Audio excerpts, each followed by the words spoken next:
When I first heard of Boys Ranch from Tim attending through the previous year, the first thing I was expecting was an actual ranch.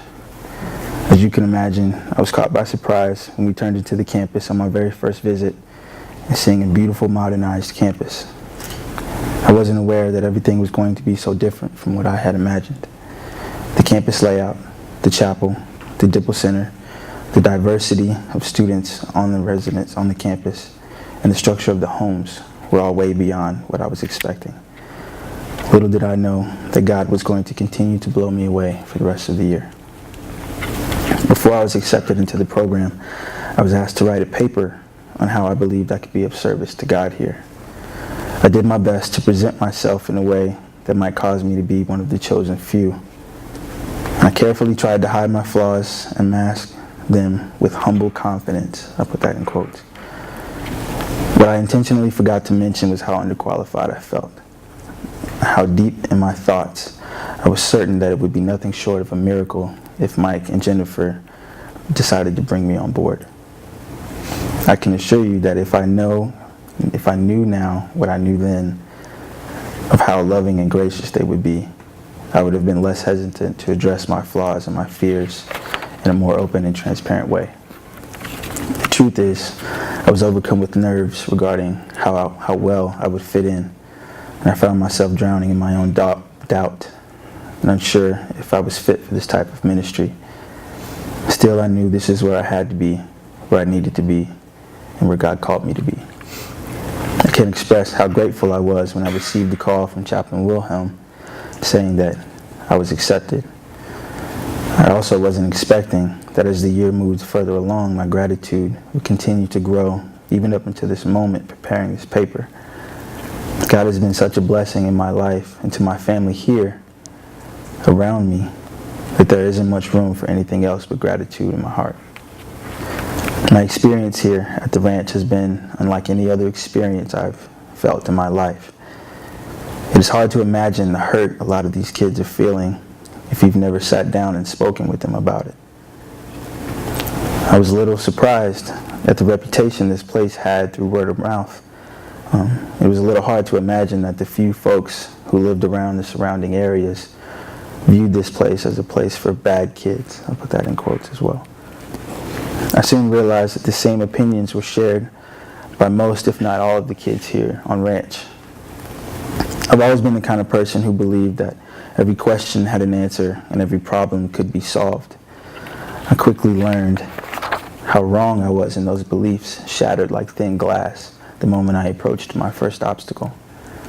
What do you say to a kid if a parent openly changes their mind about a home trip that he was looking forward to for months and is left stuck at the ranch feeling unwanted and unlovable? Learning that there were some hard questions and even impossible problems to fix has certainly helped and yet challenged my faith. When there was no answer and there was no way to fix an issue, I was reminded yet that there was only God.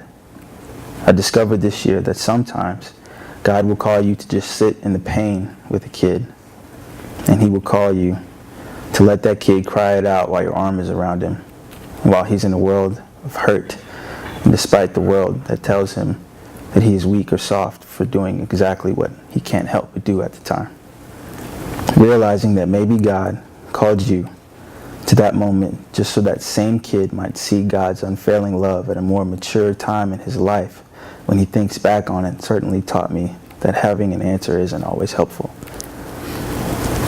There have been a lot of humbling and yet beautiful moments while I was here this past year, not just in the homes or with the kids, but in the Iona community as well.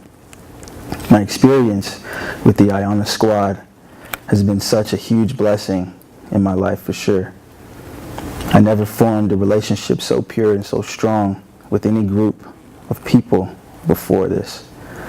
The best baseball team I've ever been on could never compare to the love and the laughs I've shared here with my family. I was really excited for living in the community with fellow believers my age, mainly because I'd never experienced anything close to that before. Waking up each morning and starting the day with prayer and reading God's Word with my coworkers and now friends has played a huge part in my spiritual growth. I am amazed at how strong a relationship can be formed with a complete group of strangers just by praying for them and with them on a consistent basis.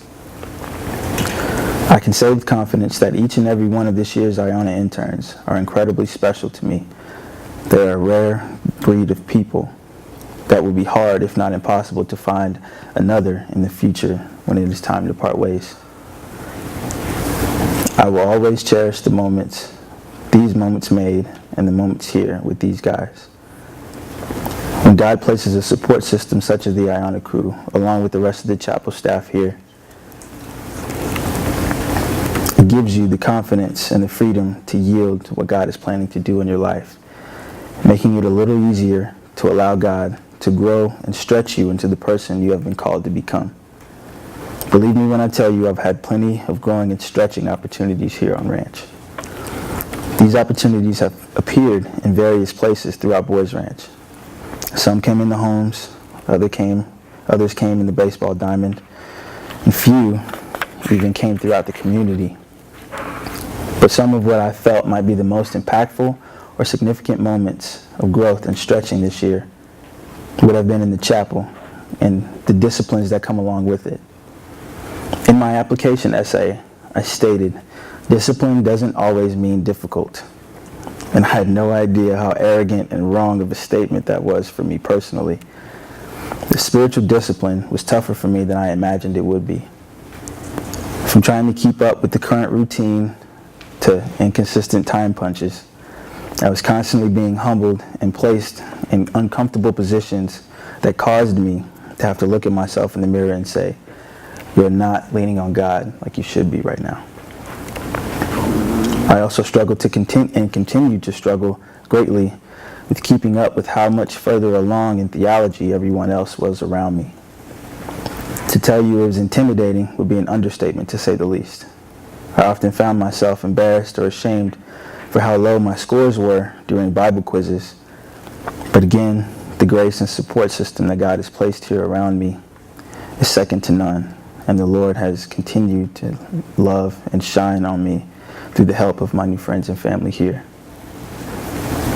I couldn't have asked God for a better team, and I'm greatly appreciative of them all. And God has both shown me and done for me things that I will be grateful for forever. In closing, my experiences here have been irreplaceable. This place is unlike any other place I've ever been to or will ever be. And the people here are second to none, as I have previously mentioned. I learned so much from my peers and my superiors here at Boys Ranch that they have honestly become family to me.